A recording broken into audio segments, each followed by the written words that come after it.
Hi everyone, this is Penny from Silver Sun Astrology. I am in a different room of my house today. Haven't even styled my hair because that's just the vibes today. That's just what's going on. I'm here in the midst of the Mercury retrograde that has just backed its ass up into Taurus. And I finally feel like I'm kind of in a headspace to be able to get into the zone and start doing my final moon sign life path video, which is Moon in Libra.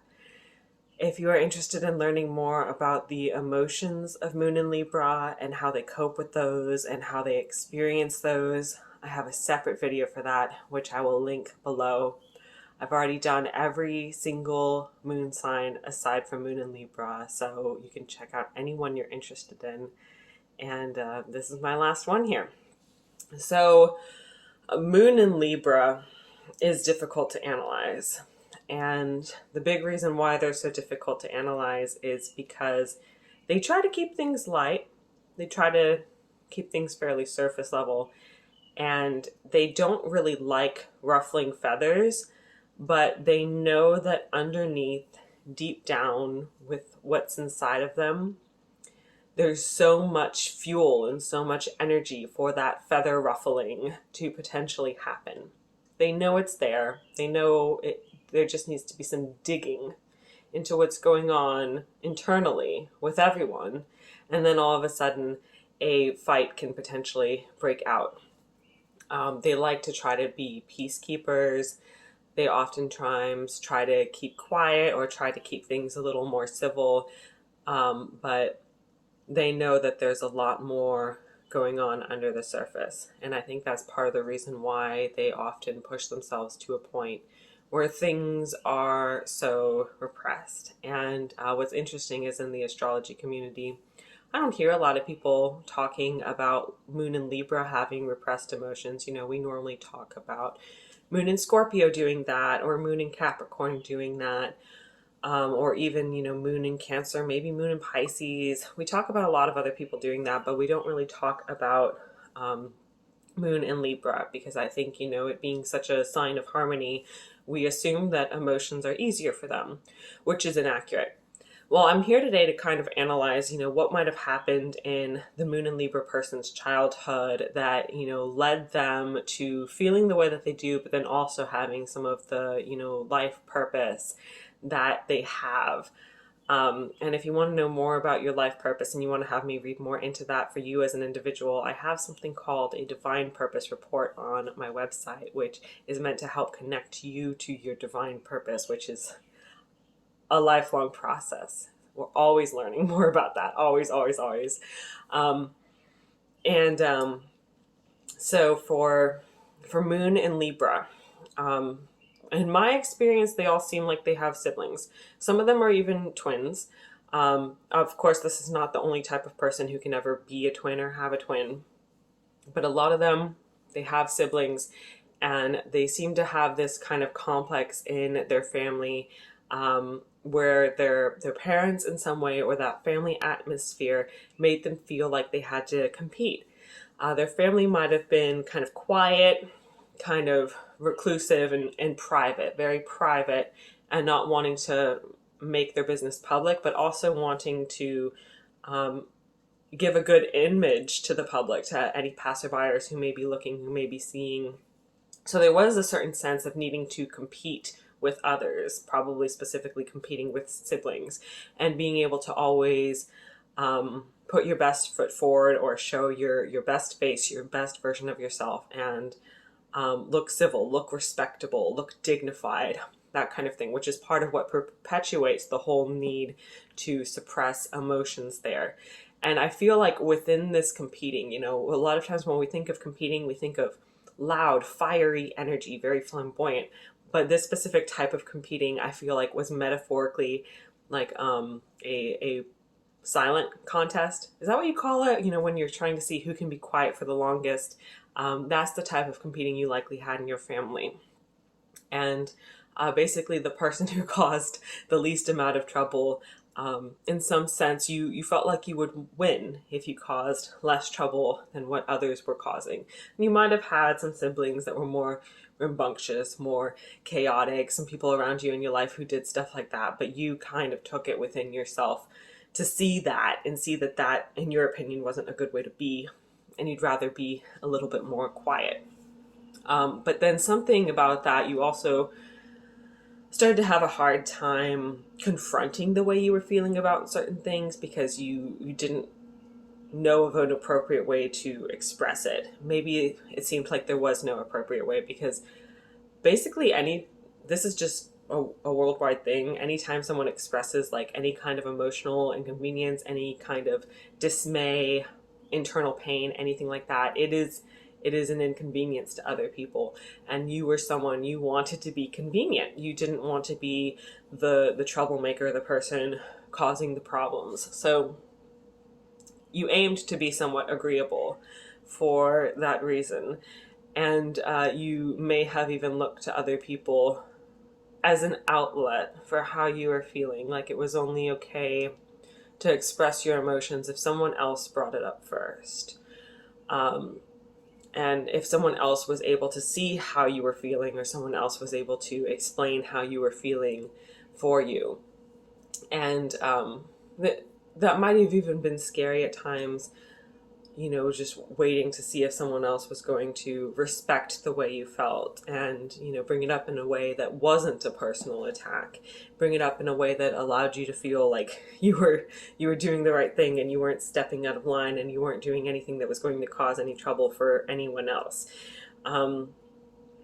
Basically, it feels like you had to find some kind of way to quietly tiptoe your way through life, and get through things and figure things out for yourself, sort things out in your own head. And, like I said, in the astrology community, Moon in Libra gets the reputation of a peacekeeper. But when we look at real people in the real world, some of the historical examples we have in Moon in Libra, I don't think we're seeing a whole lot of the peacekeeper thing actually playing out. And I think that the peacekeeper label might be an unnecessary level of pressure that you have put on yourself. Maybe your parents put it on you. Maybe some of the people around you put it on you. And I think that's largely unhealthy to perpetuate because you are dynamic. You see the darkness, you see the light, you see things from multiple angles. You see that things are not that simple. You see that things that are not that peaceful. And you believe in enemies. You believe in, real people in the world who threaten everything that you care about and that your family cares about. You know that not everything is peace. You know that. I mean, you're smart. This is an air sign placement. It's a sign of thought and of being consciously aware of what other people are up to. It's not a sign of being naive. And I don't want to get too philosophical about this because, I might even end up saying some things that are untrue if I get too philosophical because philosophy is just theories and stuff like that. But I don't know. I think one of the things that I really want to say in this video is your life purpose is not to be a peacekeeper. It's not. And I think Moon and Libra people tend to do better if they're allowed to do something artistic. If they have that space to design things that allow them to express feelings in a way that feels safe, or to create feelings, create the stage, create the space for people to feel harmoniously and feel the way that they want to feel. And it's not because you are a perfect person who is never negatively affected by emotions, because that's not possible. Everyone is negatively affected by emotions at some point. But you do probably know of a way to, create that feeling of being understood, of bringing the emotions into harmony. And, when I was a kid, Titanic was one of my favorite movies. I know this sounds random. I'll connect the dots in a sec here. But apparently Leonardo DiCaprio and Kate Winslet, the two stars of Titanic, both have moon in Libra. And I think the emotional depth, the sadness, and yet the beauty of that story, and how it was dynamic in showing the working class versus the wealthy class, and this tragic love story that could never really be, and those little tidbits of life lessons. I think that was really it's a really interesting portrayal of what Moon and Libra people can do and what kinds of special gifts they have. And I think one of the gifts is to potentially make emotions beautiful. And that's usually done through art. I'm not sure that I personally know of another way to do it. I suppose it could also be through counseling, through mediation. But I know some who have worked in, like real estate, helping people find a beautiful home for themselves to create harmony in their life. I know some who have worked in interior design, again, creating a beautiful home, creating harmony. And there's a lot of examples of actors and musicians who have Moon in Libra as well. So you need to be doing something that allows you to feel like you are creating a sense of beauty in the world. And, lying to yourself and saying that you're just there to, perpetuate peace, and, acting as if you can't acknowledge the darkness in the world, that might be something that could actively hurt you. So I do think finding an artistic way to express emotions is important. And for a lot of Moon and Libra people, that artistic way to create emotional harmony, it also becomes a career. So that tends to be good. You can make money and pursue something artistic at the same time. So if you have Moon in Libra, please leave a comment below letting us know what you did for a living and how you connect to your Moon in Libra placement. I love to hear from you. I hope that I did you and your moon sign justice in this video. And please be sure to stay active on this channel, to leave comments, to let me know what kinds of things you would like to see. And if you want to specifically see horoscopes and stuff like that, I tend to post them on Facebook instead. So Silver Sun Astrology on Facebook. And my website is penny-astrology.com if you need any readings or services from me. And I'm so grateful for you guys for being here. Have a great day.